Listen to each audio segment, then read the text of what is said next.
और एक ऐसी खबर जापान से भी आ रही है जहां जापान में भी भूकंप के झटके महसूस किए गए हैं। जापान में 7.2 तीव्रता का शक्तिशाली भूकंप उत्तरी जापान के तट पर भूकंप इवाते प्रांत के पास महसूस किया गया और इसका जो केंद्र है उसमें अगर बात करें तो टोक्यो तक इसके झटके महसूस किए गए। वहीं सुनामी की चेतावनी जारी नहीं की गई है, किसी के हताहत होने की खबर नहीं है और अफरा तफरी और सामान बिखरा हुआ नजर आ रहा है और जो बुलेट ट्रेन की सेवाएं हैं वो प्रभावित हुई हैं। जापान में भी 7.2 तीव्रता के भूकंप के झटके महसूस किए गए हैं। सुनामी की चेतावनी जारी नहीं की गई है।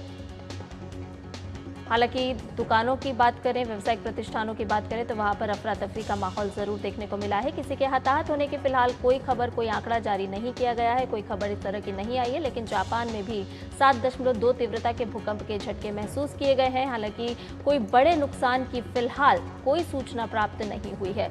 घरों में जो सामान है वो गिर गया। अफरा तफरी का माहौल जरूर, क्योंकि 7.2 तीव्रता के साथ ये भूकंप के झटके महसूस किए गए हैं। हालांकि कई आपात कॉल ज़रूर आए लिफ्ट में फंसने की वजह से और इन घटनाओं को प्रशासन अपने स्तर पर जो है वो सतर्कता के साथ निगरानी रखे हुए है। कई इलाकों में स्कूल अस्थायी तौर पर बंद कर दिए गए हैं। एहतियात बरती जा रही है ताकि बड़े जानमाल की कोई हानि ना हो। छत के गिरने की घटनाएं ज़रूर सामने आई, लेकिन सुनामी को लेकर कोई चेतावनी जारी फिलहाल जापान में नहीं की गई है। हालांकि स्थानीय प्रशासन ने सतर्कता बढ़ा दी है, निगरानी लगातार की जा रही है, यानी कि प्रशासन भी सतर्क है और लगातार निगरानी भी बनाए हुए है। जापान में 7.2 तीव्रता का शक्तिशाली भूकंप यहां पर आया है और झटके भी महसूस किए गए हैं। हालांकि किसी के हताहत होने की कोई खबर फिलहाल सामने नहीं आई है।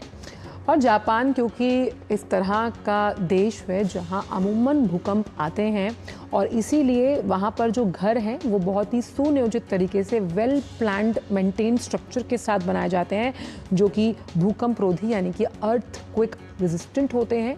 लेकिन 7.2 तीव्रता वाला ये भूकंप है जिसके झटके टोक्यो तक भी महसूस किए गए। आप तस्वीरों में देख सकते हैं, ये तस्वीर है वो इस माध्यम से हिलती हुई नजर आ रही है कि आप समझ सकते हैं कि भूकंप की तीव्रता कितनी ज़बरदस्त थी। अच्छी बात यह है कि सुनामी की कोई चेतावनी फिलहाल जारी नहीं की गई है, लेकिन और किसी के हताहत होने की भी खबर अभी तक नहीं है और अस्थायी रूप से फिलहाल स्कूल बंद कर दी गए। प्रशासन एहतियात और मुस्तैदी के साथ हर स्तर पर निगरानी रखे हुए। बड़े नुकसान की अभी कोई सूचना जापान से नहीं है।